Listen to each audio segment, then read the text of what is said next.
जय श्री कृष्ण। भगवत प्रेमियों, आज का जो विषय है वो विषय ये है कि अपने शरीर के बारे में हम आपको जानकारी देंगे। अपने शरीर में एक से अनेक शक्तियां विराजमान हैं। उन शक्तियों के नाम भी बताएंगे और उनका जो रूप है सब कुछ बताएंगे आपको, और कौन सी शक्ति कैसे कार्य कर रही है हमारे शरीर में वो भी आपको हम बताएंगे।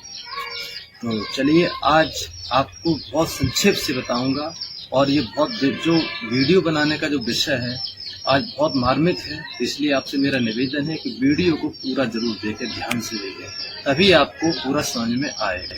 आपको हम बताना चाहेंगे कि हमारा जो शरीर है, जो अभी आप देख रहे हैं, जो मैं सब बोल रहा हूँ, ये हमारा जो शरीर है ये स्थूल शरीर, इसे स्थूल शरीर कहते हैं। इसके अंदर एक सूक्ष्म शरीर होता है, सूक्ष्म शरीर के अंदर एक कारण शरीर होता है। 3 शरीर होते हैं हमारे इस शरीर के अंदर, 2 शरीर और है।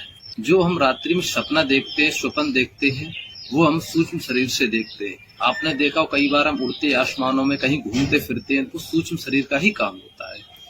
तो ये शरीर का अब आगे हम बहुत मार्मिक बात करने वाले हैं। हमारे जो शरीर है इसमें क्या है कि 7 चक्र है। अपने जो पीछे रीढ़ की हड्डी है इसमें एक कुंडली है, नागनी है, तो नागनी लपेड़े लगाए हुए है।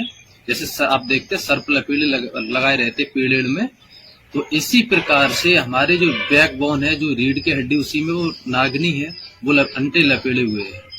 और उन्हीं में जो रीढ़ की हड्डी छोटे छोटे से हमारे कमल है जिन्हें हम चक्र बोलते हैं, कमल है। उन्हीं कमल में देवताओं का विराजमान है। तो आपको हम संक्षेप से पूरा बताएंगे, वीडियो को ध्यान से देखना।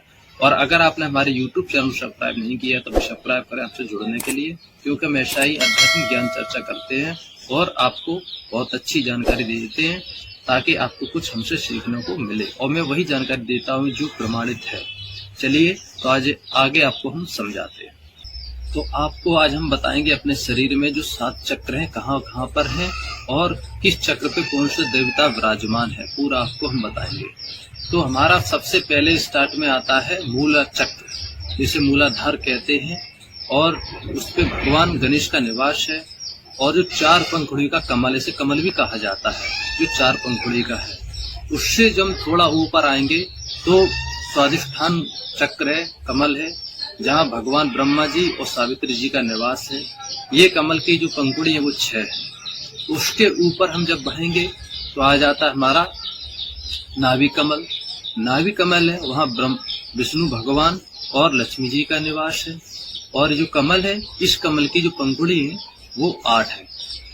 उसके ऊपर हम जब बढ़ेंगे तो हमारा आ जाता है ये हृदय कमल। हृदय कमल में भगवान शिव और माँ पार्वती जी का निवास है।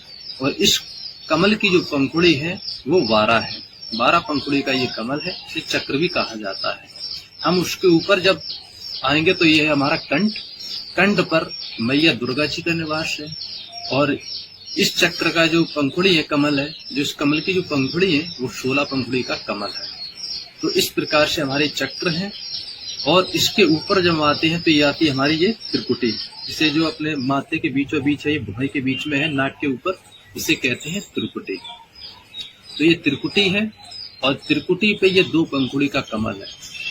इसे त्रिकुटी इसलिए भी कहा जाता है क्योंकि यहाँ 3 रास्ते हैं। एक रास्ता जो है वो नरक की ओर जाता है, दूसरा रास्ता है वो हमारा स्वर्ग की ओर जाता है, और जो तीसरा रास्ता ऊपर की ओर जाता है वो धर्मराज के लोक में जाता है। यहाँ से जिसे हम ज्योति निरंजन भी कहते हैं। और ये त्रिकुटी पर धर्मराज जो है हमारा लेखा जोखा जो कर्मों का करते हैं वो यही त्रिकुटी पे बैठ के करते हैं। इसके ऊपर एक धर्मराय है, जिसे हम ज्योति निरंजन, ब्रह्म, अलख निरंजन, कुछ लोग काल भी कहते हैं। जैसे कि गीता जी में कहा है कि मैं काल हूँ। गीता जी के अध्याय 11 के श्लोक 32 में कहा है कि हे अर्जुन, में तीनों लोगों का नाश करने वाला भला हुआ महाकाल हूँ। अब मैं प्रवृत्त हुआ हूँ और लोगों का नाश करूंगा, ऐसे कहा है भगवान ने। तो ये गीता अध्याय 11 के श्लोक 32 में कहा है। इसके ऊपर हम जब आते हैं तो ज्योति निरंजन का लोक है। और ज्योति निरंजन का जो 1000 वजाय है, साकार रूप में रहता है, और जिसका 1000 पंखुड़ी का कमल है, जो यहाँ से ऊपर है ब्रह्मांड में, जिसे ब्रह्मलोक कहा जाता है। ये त्रिकुटी से ऊपर है ब्रह्मांड में। जैसे ब्रह्म कहते हैं, ज्योत निरंजन कहते हैं, काल भी कहते हैं, ये आपको मैंने बताया। इसके ऊपर फिर है सतलोक। ब्रह्म के लोक के ऊपर एक सतलोक है, वो एक सच्चा लोक है, और उसके बारे में अभी आपको हम बाद में बताएंगे, क्योंकि उसका अभी पूरा प्रमाण हमने नहीं देखा है। जब पूरा प्रमाण देखने के बाद आपको हम बताएंगे, लेकिन ज्योत निरंजन तक का हमने प्रमाण देखा है, पढ़ा है, इसलिए मैं आपको वहीं तक बता रहा हूँ। तो मैंने आपको 7 चक्रों के बारे में जानकारी दी है, और साथ में आपको मैंने फोटो भी दिखाए, जिससे आपको समझने में आसानी होगी। और जो ज्योत निरंजन ब्रह्म है, उसका भी मंत्र है, तो आपको बता रहा हूँ। उसका जो मंत्र है वो है ओम।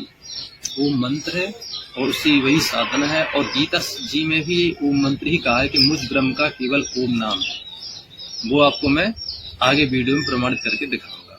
तो आज के लिए इतना ही, और जल्द मिलेंगे अच्छी वीडियो के साथ। जय श्री कृष्ण।